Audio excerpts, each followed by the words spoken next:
Welcome back to my channel Tabylicious. So on today's video I'll be sharing chicken pink sauce pasta recipe with all of you.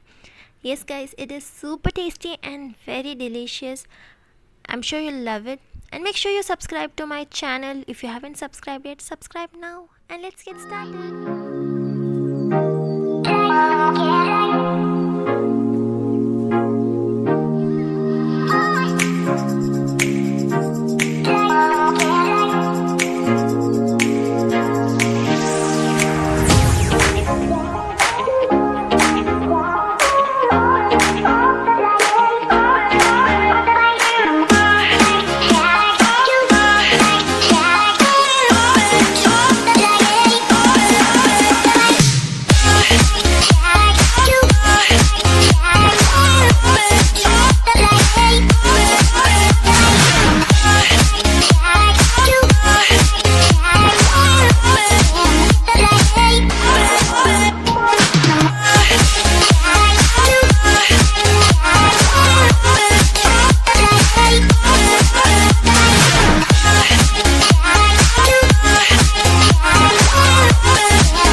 So guys, this is how easily you can make pink sauce pasta at home.